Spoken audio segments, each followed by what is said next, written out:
This entire affair still seems dreamlike, though regrettably it's my life. It's like something out of a horrible sitcom, living in the house my mother left me when she passed a few years ago. I am 30 and single. It's just a cozy 3-bedroom in a peaceful area, not spectacular. That is mine, though. The only genuine stability I have ever known is what I have left of her. In front of me. After the divorce, he indeed dropped out of my life, quickly remarried, and let's call his new wife AmITheA and her daughter his entire universe.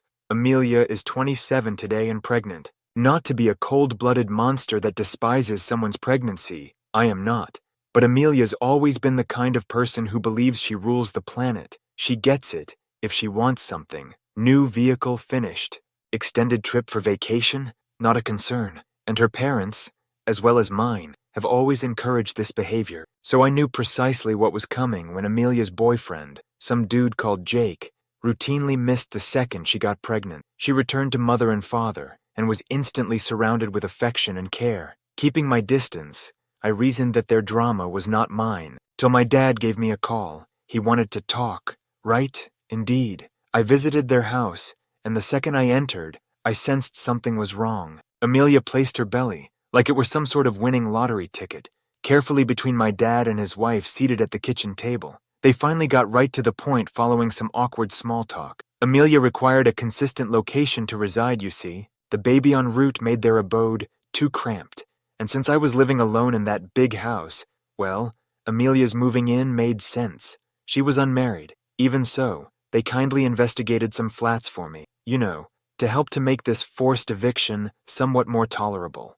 I stumbled. The entitlement stifled me. They seemed to be saying, my life, my needs, my house didn't count. I told them no, flat out. This house was my haven, my link to my mother, not just any old house. Giving it up, particularly for AmITheA, seemed ridiculous. Still, they were not hearing it. Families help each other, they stated. I wasn't in need of all that room. Retaining something that would provide AmITheA and the infant a better start was selfish. Ego-driven? You are fooling me. I attempted to clarify, to justify, to appeal to some decency, but it resembled chatting to a stone wall. AmITheA simply sat there, arms crossed, looking smug as though she had already prevailed. She hardly needed to complain. Her parents were doing all the dirty housework for her. I snapped at last. This is about you bending over backward for AmITheA like you always do, and expecting me to clean the mess. Not about family, or doing what's right. That put them momentarily under lockdown. Still, I understood this was only a starting point. They were not ready to let it go, and I was correct as well. Almost right after, the passive-aggressive remarks began. My dad would call and ask casually whether I thought more about helping out. His wife would text me stories on the value of supporting single mothers. Of course, AmITheA stayed silent since she knew her parents would wear me out. Then they began showing up without notice. My dad showed up with a box of baby clothes for storage, and my stepmom brought over a bassinet, just in case. Each time I would shut it down, but the underlying message was clear. My house was theirs for the taking. AmITheA and her needs. The way they presented everything as though I were the selfish one really started to irritate me, like I was seated on this gold mine and not sharing out of spite. Not enough that I had said no. I had to repeatedly defend my choice to those who did not want to hear it. AmITheA then resolved to become involved. She came up to my house one day, popped her trunk, and asked me casually to assist her in unloading a stroller. A stroller. Like that was the most typical thing in the world to bring a stroller to someone else's house and expect to simply move in. I let go. Your problems aren't mine to solve, I advised her, and I'm not about to turn my life upside down merely because you refuse to figure out yours. Naturally, that sent off a fit. She wailed. I was making life more difficult for everyone. Family was meant to keep together. What it was like to be pregnant eluded me. No, I did not. I did, however, know about accountability, and unlike her, I wasn't expecting everyone else to solve my problems for me. She rushed off, but not before tossing over her shoulder a, "You'll regret this someday." She missed the irony, of course. She'd spent her whole life acquiring what she could want. She couldn't handle it now. For the first time, someone was saying no. Still, they were unfinished. Oh no, they were barely getting started. My dad arriving at my residence with a realtor marked the last straw. A writer. He hardly made a call at all initially. Just arrived with this woman carrying a clipboard, as if they were doing me a favor. "I thought we could look at some alternatives for you," he replied. I let them know we were even inside. I shoved the door in their faces and told them to go. I realized then I could no longer believe them. This was about control, not about assisting AmITheA. Since that's how it had always worked with AmITheA, they felt they could harass me into compliance. But I wasn't AmITheA. I phoned a security company that evening and had cameras placed all over my house. Constantly on edge, I felt as though I was living in a war zone and awaiting the next strike, and it arrived ahead of schedule. One evening when I got home from work, the locks had been changed, transformed. From my dad, the message on the door said they had done it for safety and to get in touch with them to discuss, talk about it. I am furious. I got right on calling my dad. "What the hell is going on?" I shouted. "Why are the locks on my house modified?" "It's temporary," he added, like that made it reasonable. "We were just trying to support AmITheA." Assist AmITheA here, having broken into my house? After much stammering and backtracking, I threatened to call the police, and at last he agreed to get the locks changed again. Nonetheless, damage was done. They had strayed from the line. This now transcended the house to include the IDEA. They believed they could invade my house, my privacy, and my life, and get away with it. They went incorrectly. The next few weeks were foggy with anxiety and resentment. I changed my security system even more, checked with a lawyer to make sure the house was completely under my ownership, and submitted documentation verifying this. I thought of myself strengthening a fortification against attackers, and I was in a sense as well. AmITheA, meanwhile, adopted a victim role on social media, cryptic posts about having to battle for what's right and being let down by relatives. I wasn't intrigued when mutual friends began contacting one another to smooth things over. Still, the strain dropped eventually. On their end, the legal bills were mounting. My lawyer promised me they would soon run out of choices. Still, the emotional cost was great. They had sought to seize my house, my protection, my peace of mind. Also for what? To allow AmITheA her sense of entitlement? The whole process left me raw and demoralized. My dad and his wife weren't the people I assumed they were, I discovered. To acquire what they wanted, they were ready to lie, cheat, and manipulate, even steal. Then AmITheA, she was simply a spoiled brat, incapable of managing the word no. I cut them totally from my life, blocked their numbers, stalked them on social media, the whole 9 yards all around. Though first difficult, eventually it was the finest thing I could have done for myself. I still occupy my residence. These days, it represents more than just a house. It also reflects my independence, tenacity, and defiance of bullying, and I'm reminded every time I step through the door that I am stronger than I could have ever imagined. This entire process gave me a great insight. Family is about respect, trust, and support, not only about blood. And no matter who they are, someone is not deserving of a position in your life if they are not ready to provide you those things. Like I was living under siege. Every phone call, every text message, every unplanned visit was another conflict in a war I did not start. Dad and his wife were tenacious. They would not stop, much like a pack of wolves circling their victim. "Have you given AmITheA's situation any more thought?" my dad would ask lightly, as though we were talking about the temperature. Subtle, right? His wife, bless her heart, would forward me papers titled, "The Joys of Sharing Your Home with Family," and "The Importance of Supporting Expectant Mothers." Naturally, AmITheA stayed above the tumult. She need not argue her argument. Her devoted people were doing it for her. She simply floated about with that arrogant, small smirk, exuding, "It's only a matter of time," and the surprise trips, ignorance about it. For when I was home and vulnerable, they seemed to have a sixth sense. One minute I would be enjoying a peaceful evening, the next, armed with another subtly veiled justification to bring up AmITheA and her needs, they were standing on my doorstep. One day my dad arrived up carrying a package full of baby clothing, "Just for storage," he responded, "since it seemed most natural to keep the wardrobe of your expectant grandchild at the residence of your estranged son." The bassinet came next. Just in case of what, my stepmom decided she would drop it off when she happened to be in the area. Bless her heart once more. An unposed home invasion by a pregnant woman and her entourage? I would gently but firmly refuse, down their kind offer to use AmITheA's personal storage space each time. Still, the message was clear. They considered my property as an extension of their own, a tool to be used any way they pleased. And the guilty trips, not even getting me going here, Masters of manipulation, they spun everything to make me feel like the evil person. It's just temporary, they would say. You have so much space.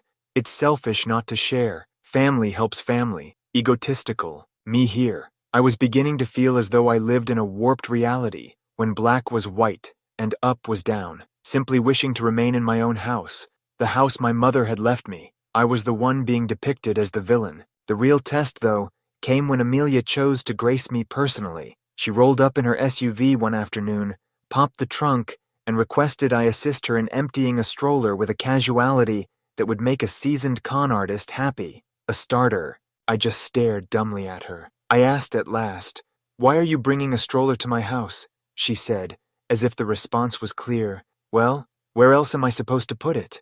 I do not have the room right now." At that point, the fury erupted. "Your lack of planning is not my emergency," I remarked, voice tight with annoyance. "And I'm not about to let you turn my life upside down because you can't figure out your own." Naturally, that started her off. She started screaming about how I was making everyone's life more difficult, how family should be together, how I didn't grasp the hardships of a pregnant lady. No, I did not know what a pregnant woman struggled with. I did, however, know about responsibility, and unlike her, I was not expecting everyone else to pull me out of my own difficulties. She huffed off, but not before delivering the last shot. "You're going to regret this someday." The irony, of course, was entirely lost on her. She had spent her whole life receiving everything she wanted, and now, for the first time, someone was telling her no, she could not handle it. I knew, though, this was not the end. They wouldn't have given up that readily. They bit me a bit, like a continuous wave erasing my mental serenity, and I was beginning to feel as though I would drown. They contend that everything has limits, a moment when tolerance turns to wrath and patience fails. Well, the day my dad arrived up at my place with a realtor, I discovered my limit. Realtor. Not a phone call or a text, just a knock on the door, and there they were, my dad and this woman carrying a checklist, as if they were doing me a service. With a shockingly casual smile, "Thought we could look at some options for you," he continued. Options? Choices regarding what? For getting me from my own house. I allowed them not even inside, just told them to go, slammed the door in their faces. The sheer audacity of it all set off a searing and burning wave of wrath inside me. That's when I realized, this went beyond simply supporting AmITheA. This centered on control. They assumed they could control me, harass me, and wear me down until I gave in. Given that's how AmITheA always operated, I was not AmITheA, though, and I was not going to let them stroll all over me. That evening, I engaged in behavior I never would have considered. I gave a call to a security agency, had motion sensors, cameras set around my house, the works. It seemed weird, making my house a fortification, but I felt unsafe no more. Constantly on edge, I felt as though I was living in a war zone, waiting for the next strike. And the strike arrived. Far more sneaky than a battering ram or a yelling battle, not in the guise of either. One evening, worn out but glad to be at last in my haven, I returned from work. But my key would not fit the lock when I tried to insert it. I first assumed I was simply fatigued. Perhaps I had the wrong key. Then it occurred to me, the locks. They would have changed the locks. My blood turned chilly. I felt a wave of sickness, and then a burst of pure, unvarnished wrath. My dad had left a note on the door stating they had changed the locks for safety, and to get in touch, to discuss. Talk on? Talk over what? How would one break into someone's house and leave undetectable? I was quivering with rage. I chose my dad right away. I yelled, "What the hell is this?" into the phone. "You altered the locks on my house?" "It's temporary," he remarked, his voice shockingly cool. "We were just trying to support AmITheA. Please assist AmITheA." By breaching my house, my privacy, my sense of security, after much stammering and backpedaling, I threatened to call the police, and he consented to get the locks changed back at last. Still, the harm was done. They had gone beyond what was reasonable. This was about respect, about limitations, about fundamental human decency, not only about the house now. Being family, they believed they could do whatever they wanted, take anything they desired. For them, I did have news. Family does not treat others like this. Family doesn't break into your house, change your locks, and expect you to merely grin and say thanks. I got done. Done with the games, done with the manipulation, done with the continuous sense of attack. They craved conflict. Fine. They would acquire one. The next several weeks passed in a haze, fury, worry, restless nights. I thought of myself as treading carefully on the brink of a cliff. One wrong action may bring everything down. I saw attorneys, completed documentation, and strengthened my defenses. Every email, every discussion, every interaction seemed like a fight.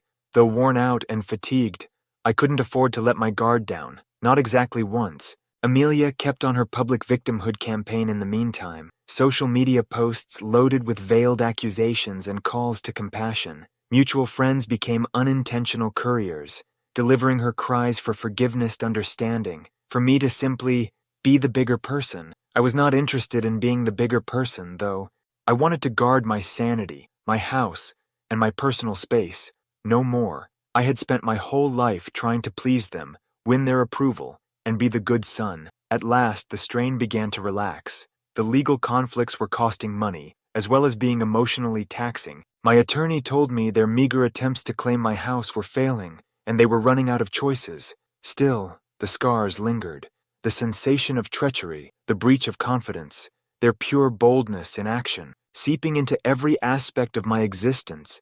It felt like a poison. One evening, I noticed something as I sat in my living room, surrounded by the silence I had battled so hard to preserve. I was no longer merely defending my house. I was speaking for myself, for my freedom to live, to make my own decisions, to run my own life, free from their intervention. And in that instant, something changed inside me. The anxiety, the resentment, the fear, all of which began to melt away, were replaced with a quiet will. I was no victim anymore. I fought. I had seen their assaults, survived their storms, and come out on the other side stronger. I totally cut them out from my life. Texts, phone calls, and surprise visits, all of which are absent. I banned their numbers, unfollowed them on social media, and made it plain to everyone who would pay attention that I was done. It was not simple. I had questions about whether I was doing morally, about guilt and doubt.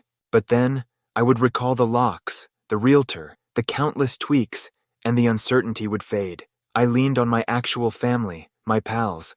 They had been there through it all, lending support, encouragement, and a sensible dose of reality checks. They enabled me to recognize that I deserved to defend myself, that I wasn't insane or overly reacting. One of them advised I have a housewarming celebration, not because the house was new, but rather because I had battled so hard to keep it. That was the ideal concept, an honoring of resiliency, of freedom, of recovering my territory. Though it was small, just a handful of close friends, that night was among the best of my life. We laughed, ate, and told tales, and for the first time in a long time, I felt really at peace. My house today is more than just a house. It represents my bravery, my will, my defiance of breaking, and each time I enter the door, I am reminded that I am capable of more than I would have ever imagined.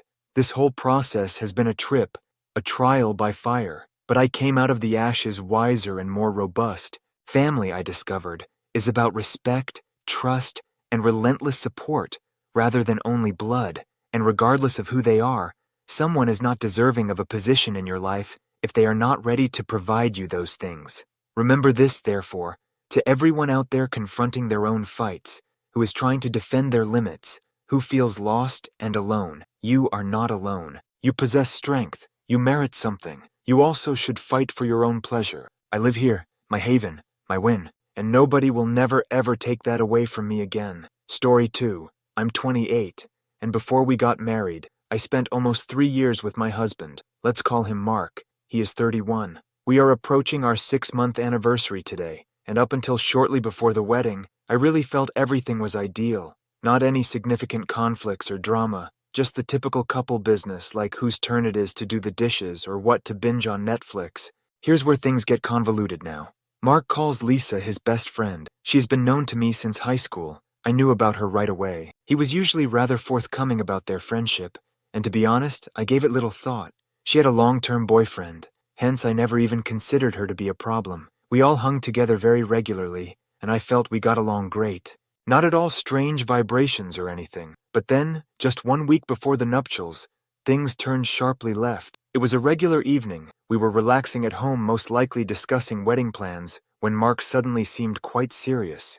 There seemed to be something odd. My tummy fell as he said, "We need to talk."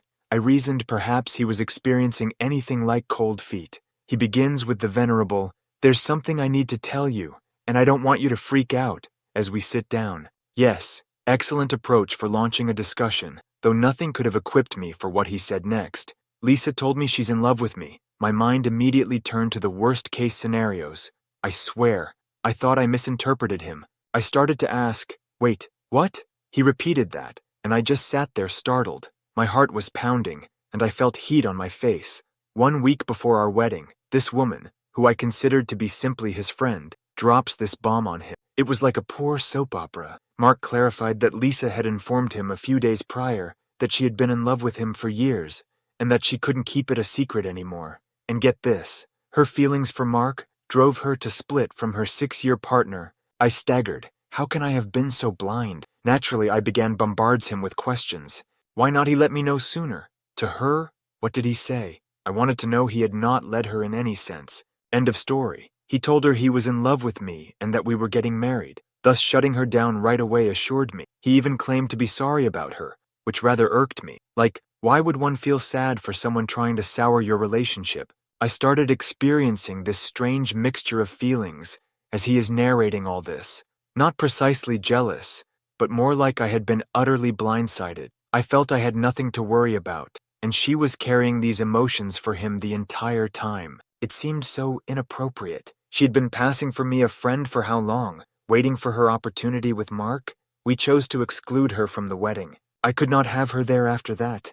Although several of our pals knew her, it was embarrassing. I didn't give a damn, though. I wasn't going to let her sour our great day. Mark responded to her with a note, that was it, or so I realized. The days before the wedding were strained. I kept going back over everything in my thoughts, trying to see whether I had missed any indicators. Mark assured me, though, that nothing had ever happened between them every time I mentioned it. I wanted to believe him, and I generally did. Still, there was a persistent sense lurking in the rear of my consciousness. The wedding sailed without a hitch. Lisa disappeared from the picture, and everything seemed good once more. We were married, had our honeymoon, and everything seemed regular. But I couldn't help but wonder if I had truly heard her say her last. Looking back, perhaps I should have pushed more to uncover the truth, but at the moment, I simply wanted to get on. Little knew, things were far from done. A few months forward, and everything appeared to be right once more. Regular married life, work, weekends spent together, that kind of thing. To be honest, I felt we were over the Lisa scenario. We had not heard from her since the wedding, so I reasoned we would have moved on. Mark's birthday then started to come around. He wanted just a dinner with family and close friends at this place we enjoy. Not anything wild. A cold evening, not very noteworthy. We invited roughly 10 individuals, some of his family, some of our shared acquaintances. It was meant to be this subdued, elegant thing. The evening began really well. Everyone was enjoying themselves. The atmosphere was laid back.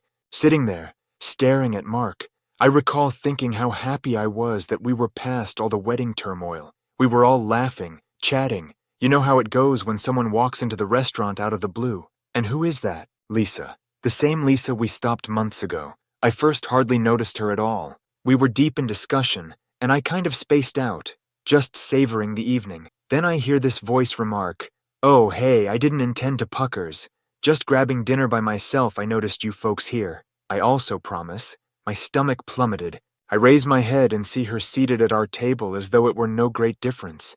I stood still. Mark was astonished too, but not in the manner I had anticipated. He was neither startled or offended. He grinned at her, as though he were glad to see her. That definitely threw me off. Acting all innocent, Lisa stood there like she happened to be in the same restaurant on Mark's birthday. The chances are what they are. She wished him a happy birthday. I'm seated there waiting for him to reply, "Thanks, but we're kind of in the middle of a family dinner," like a regular person would.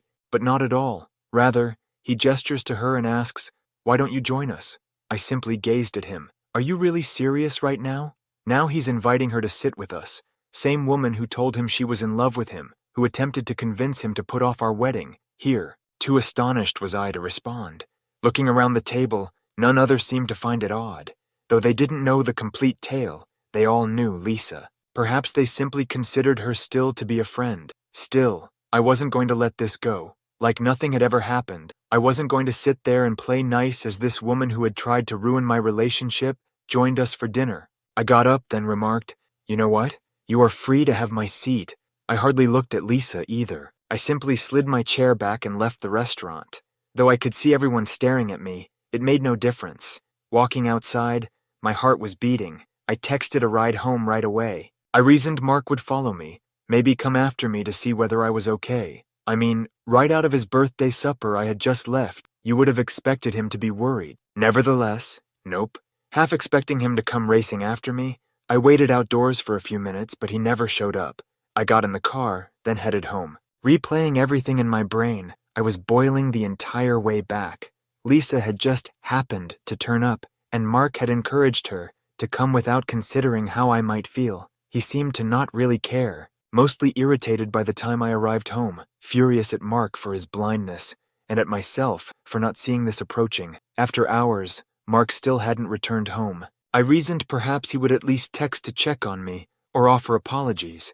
Nonetheless, nothing. It seemed as though he didn't really give a damn about my leaving his birthday supper. At last, some 2 hours later, the door opens, and he goes in, and first out of his mouth, not, "Are you okay?" Maybe, "I'm sorry," not number. He walks in and gets right to argue with me. He thinks I left acting immaturely and overreacted. Actually, he had the guts to say I wrecked his birthday. What I was hearing defied belief. After everything had happened, I questioned him about why he had invited Lisa to come with us, about shutting her off. I thought we agreed exactly. Still, I apparently made a mistake. "I was just being nice," he continued, looking at me as though I were crazy. "It's been a long time, and I never imagined she still harbors affections for me. Was surprised she still harbors emotions for him. This woman actually broke up with her lover in order to try to meet with him. He just assumes she's over it since some time has gone by. Not even sure how I would have answered it.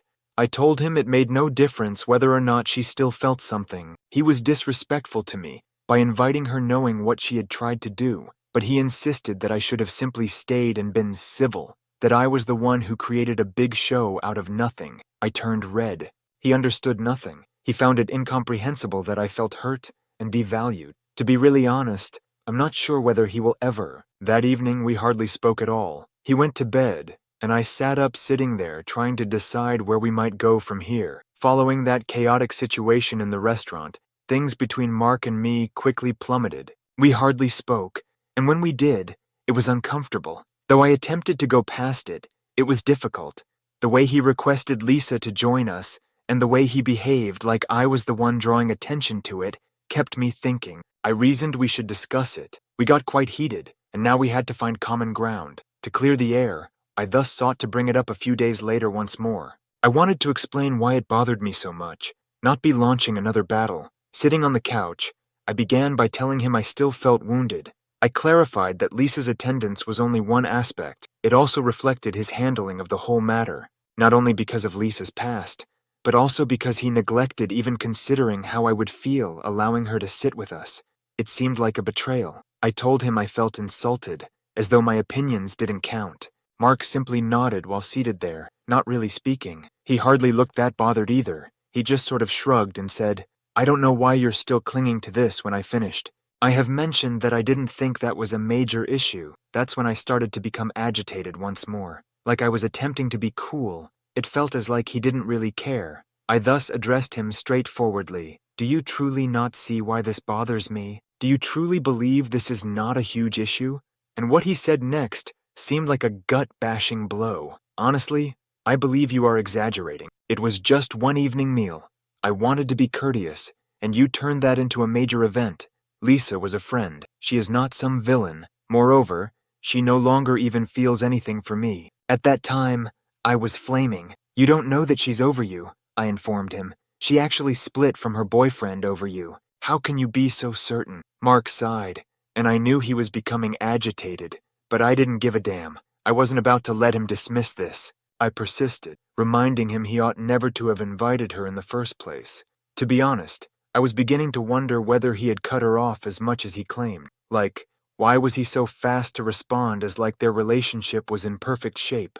That's when he dropped something I wasn't anticipating. Well, we haven't spoke much, but we did text a few times after the wedding. She just wanted to make sure things were well between us. It wasn't a huge deal. I thought of myself as having been slapped.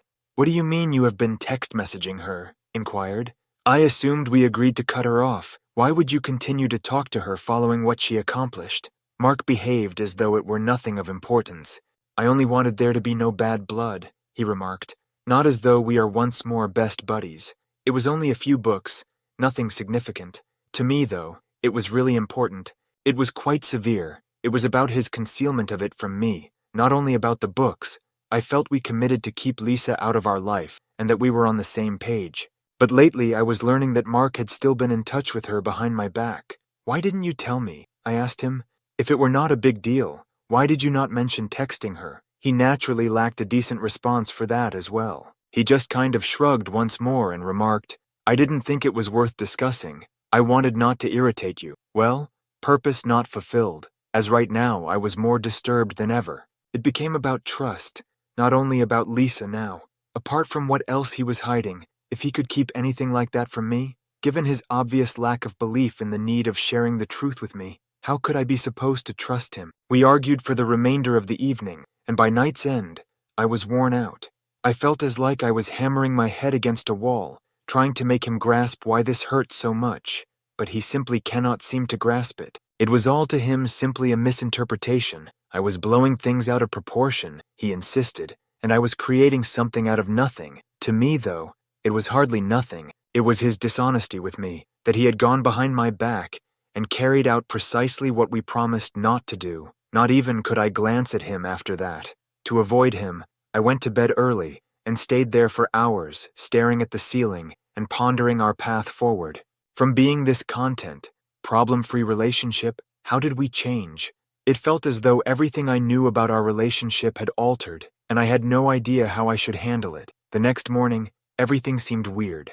We hardly spoke, and when we did, it was brief and icy. I sensed a great wall between us and had no idea how to tear it down. By then, I wasn't sure whether I wanted to at all. All I knew was that my faith in Mark was erased, and I had no idea how to restore it. And the worst aspect is Mark still seemed to have trouble knowing why I was so offended. He continued to behave as though this was all simply a major misinterpretation I should get over. But I was unable. I couldn't just get over it since, to me, it was more than just about Lisa now. It concerned our relationship, and if I could truly rely on him going forward. This has left me disoriented and lost overall.